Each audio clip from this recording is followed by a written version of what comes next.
2007. Dejo con ustedes al doctor Luis Villoro.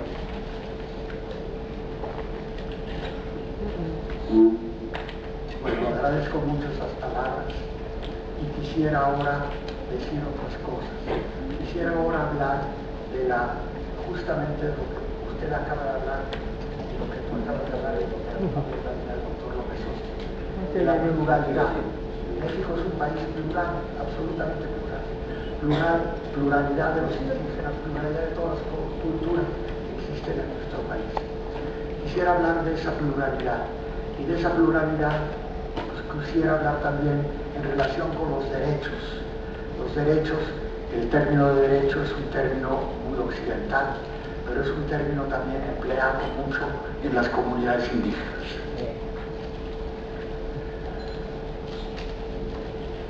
En estos momentos estamos viviendo un despertar de los pueblos indígenas en nuestro país y de una conciencia de estos pueblos que son sujetos de la historia y no solo objeto de las propuestas para mejora por parte de la no indígena.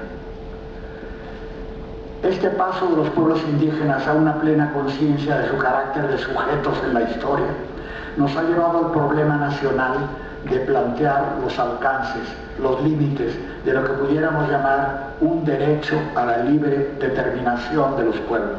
Derecho a la libre determinación de los pueblos. El derecho a la libre determinación de los pueblos fue establecido después de la Segunda Guerra Mundial en la Carta de las Naciones Unidas, que habla del derecho de todos los pueblos a la libre determinación. Esto se encuentra en el artículo primero de la Carta y es repetido en el artículo 55. Es el producto de un consenso que se da en este momento en el ámbito de la comunidad de todas las naciones. Pues bien, aquí quisiera mencionar también de en qué consiste justamente lo que se entiende por pueblo. Estamos hablando de los pueblos indígenas, pero ¿qué se entiende por un pueblo? Un pueblo, en primer lugar, es una comunidad con una cultura diferenciada. El concepto de cultura es aquí muy importante. Es una unidad cultural. Esta unidad cultural se manifiesta de muchas maneras.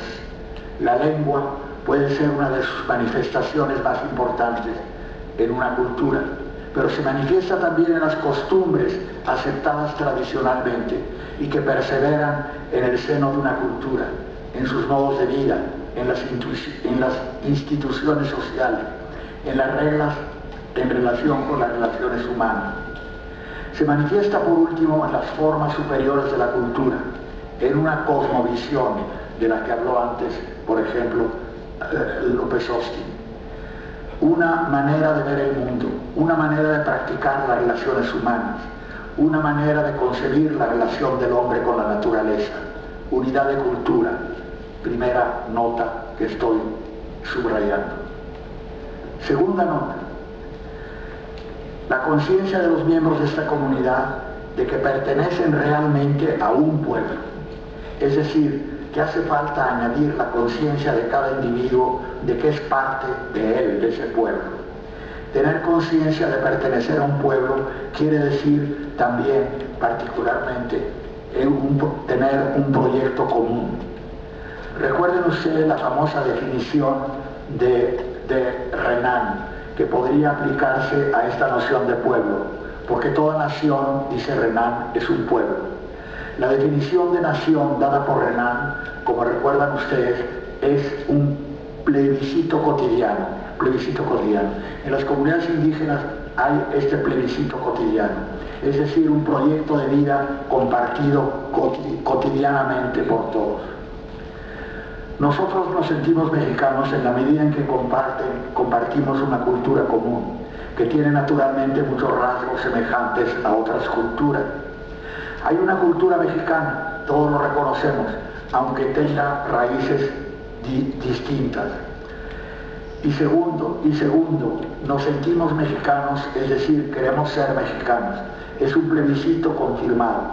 Nos reconocemos como mexicanos y tenemos, por lo tanto, un proyecto común. Esta es la segunda nota. Y tercera nota. Un pueblo tiene que tener una relación con un territorio natural. Esta relación puede ser de ocupación. Por ejemplo, en el caso de la nación mexicana, ocupamos un territorio determinado, delimitado por ciertas fronteras. Pero puede ser también una relación de tipo cultural o espiritual. Hay pueblos que se han exiliado de sus territorios originales, pero que siguen teniendo una relación espiritual con ellos. Bien, un pueblo es una comunidad. Según algunos convenios internacionales, se reconoce este carácter de pueblo. Por ejemplo, el famoso Convenio 169 de la Organización Internacional del Trabajo, al que las poblaciones indígenas de nuestro país constantemente ponen por delante. Este Convenio 169 de la OIT es un convenio que concede muchos derechos a los pueblos indígenas y que ha sido ratificado por el gobierno mexicano y que por lo tanto tiene carácter de ley para México. El Convenio 169 de la OIT define así al pueblo indígena.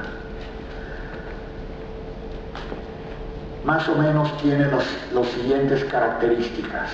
Un pueblo indígena tiene las siguientes características, aunque no recuerdo exactamente las palabras, pero el concepto es este.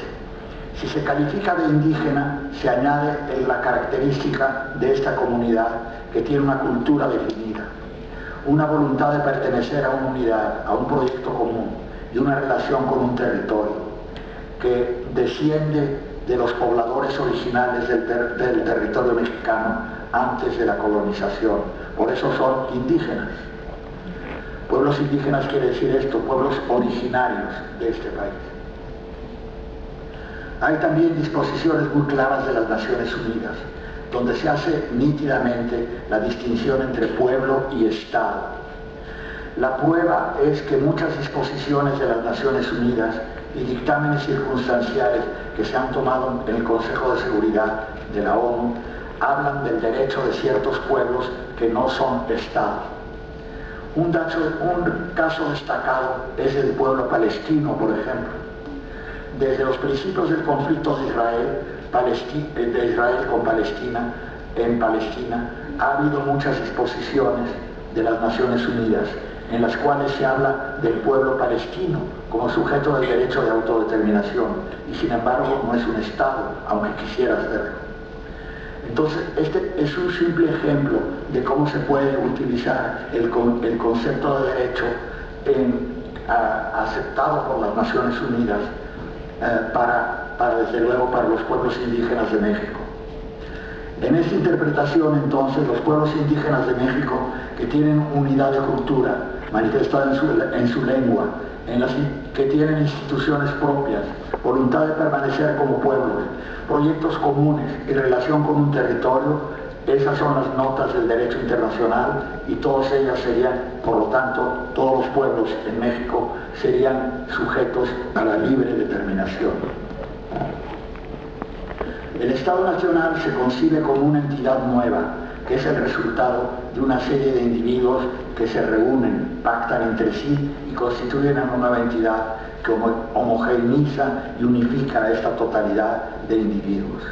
Eso es la Constitución de Apatzingán primero y luego la Constitución de 1824 y las constituciones posteriores. En todos estos textos, la nación mexicana se constituye como una entidad nueva a partir del proyecto de un grupo criollo y mestizo. Pero ese pacto, el pacto de que estamos hablando, el pacto en la Constitución de Apatzingán y en la Constitución de 1824 y en las constituciones posteriores, ese pacto es el pacto del grupo criollo mestizo y no entran para nada los grupos indígenas. Nadie le consulta a ningún pueblo indígena si quiere o no formar parte de ese pacto. Los pueblos indios están excluidos en realidad de ese pacto, que llevan a cabo los mestizos y los criollos. Es él el que constituye la nación mexicana y el que se impone a los pueblos indígenas. Los pueblos indígenas lo aceptan, unos de mala gana, otros con las armas en la mano. Piensen ustedes en la guerra de castas de Yucatán, piensen en la guerra de los yaquis, piensen en las rebeliones de los zapotecas en Oaxaca, en el Istmo y en tantas otras partes. Y ahora pensamos también